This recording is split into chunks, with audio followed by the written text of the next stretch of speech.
This is an extraordinarily moving day and an extraordinarily moving evening, and I'm glad to be here with people that I cherish and appreciate. First, my wife, Sarah,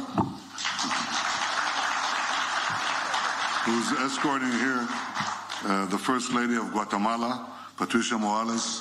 Welcome. The Chief Rabbi of Israel, David Law, dynastic rabbi, I have to say, and his wife. The rabbi, Mike Evans. Mike, I've known you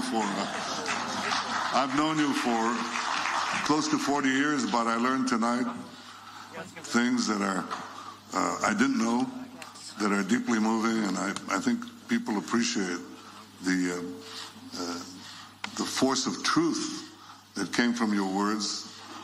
So thank you for your friendship for all these years. Thank you. We're here with members of the Israeli Knesset and the government. I think I see you off Gallant, if I'm not mistaken. There, stand out so people see you. Avi Dichter from the Knesset, Sharren Haskel, and the mayor of Jerusalem until very recently, an excellent mayor, member of Knesset Nir Barkat. And of course, we have here a distinguished delegation from Guatemala and distinguished members of the Israeli Prime Minister's office. I have to tell you, we have the National Security Advisor, the Director General of the Prime Minister's office, the Secretary of the Cabinet, my advisors, all of them. They're all very good and all very dedicated. But above all, we have the real force behind everything here. That's Tammy and David, who have been nothing short of extraordinary. And I too, David, have a perspective. And I can tell you that in all the years that I've worked, that I followed first and then worked for the State of Israel and also for its great alliance with the United States, there has never been a greater friend of Israel here in Jerusalem representing the United States than Ambassador David Melech Friedman. Tremendous. And no better friend in the White House than President Donald J. Trump.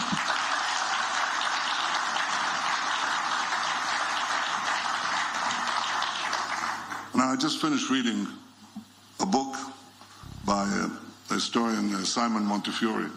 It's called The Biography of Jerusalem. And he relates what happened to Jerusalem over the 3,000 years since the time of King David, how it passes from one hands to another and so on. And finally, it comes into British hands in the 20th century after Allenby conquered Jerusalem from the Turks, and who had been here for 400 years. And there's a big debate going on in the British government, what to do with this land, what to do with Jerusalem. And they're all debating, and Churchill, who visits this land in the early 20s as colonial secretary, and they ask him, what do you think about Jerusalem? And he says, well, you know what? It's very simple. He said, give it to the Jews. They're the only ones who gave Jerusalem any meaning. Like that.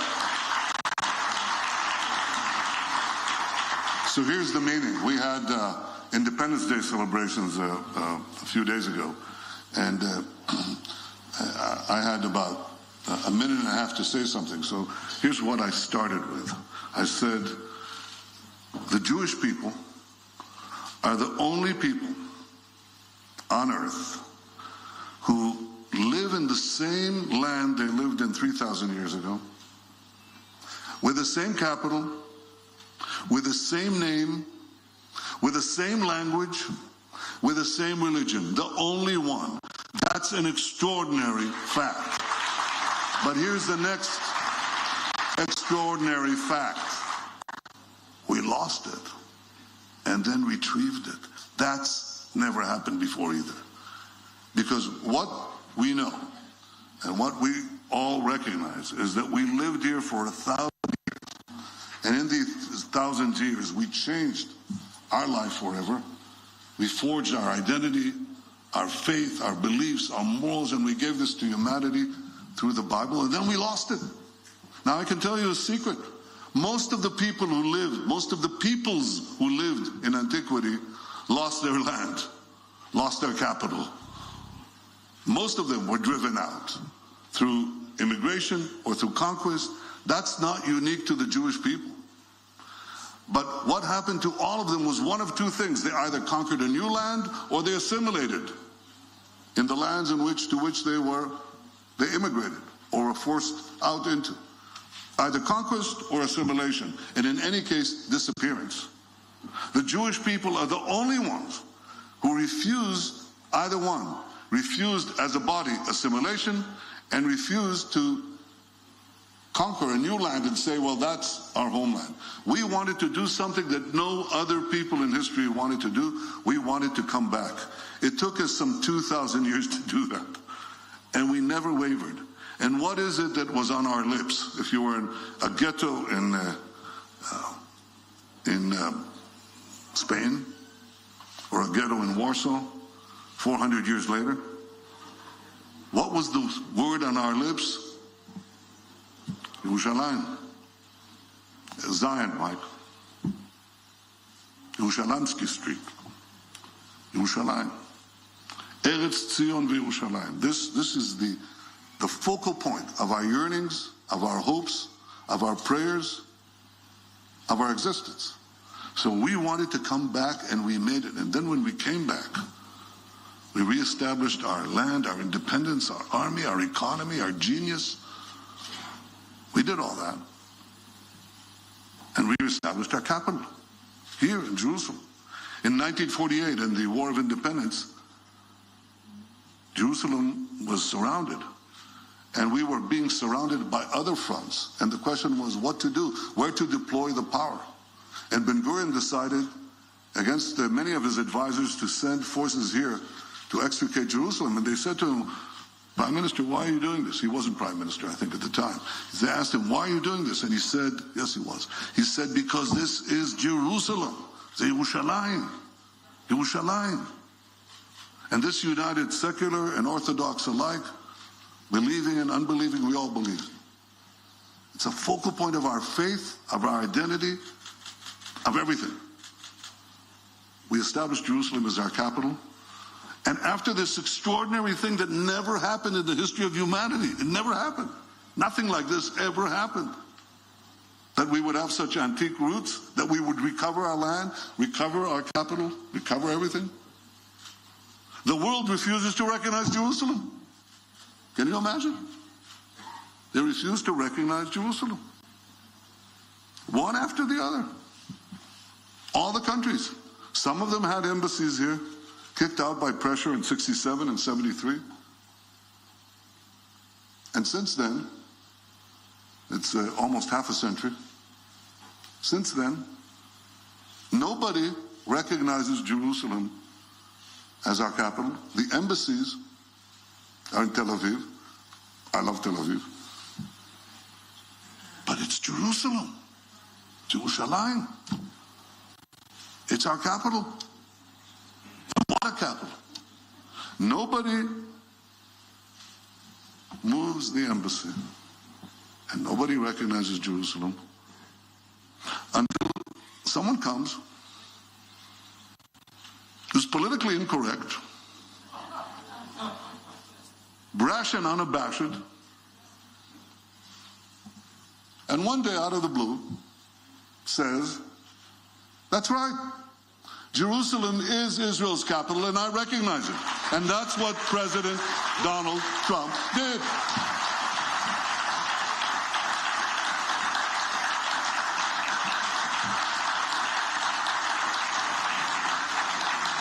Right?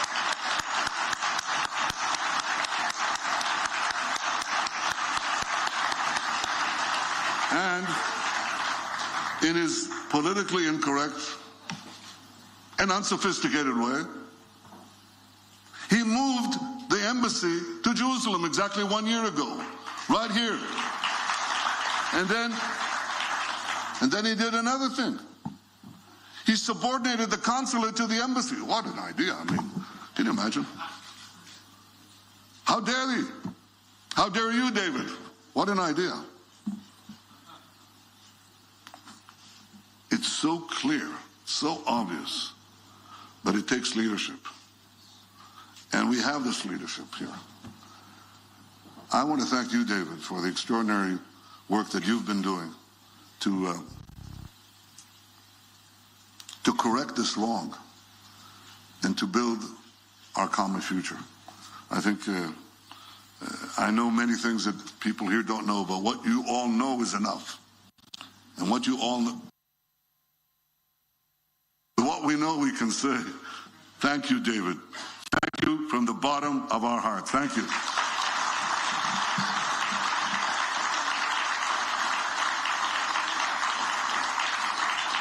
And you're quite right that we have to do more because we face continual challenges.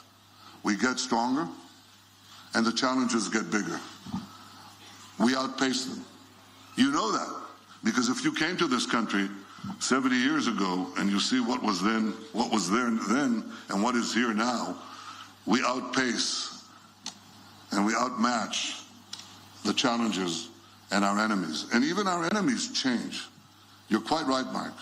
There's a new efflorescence, a new renaissance of relations between us and many of our Arab neighbors and many non-Arab Muslim countries, many more than you can think. And it's true that we're united in our desire to stop Iranian aggression. And I believe that Israel and all the countries of the region and all the countries who seek peace in the world should stand together with the United States against Iranian aggression.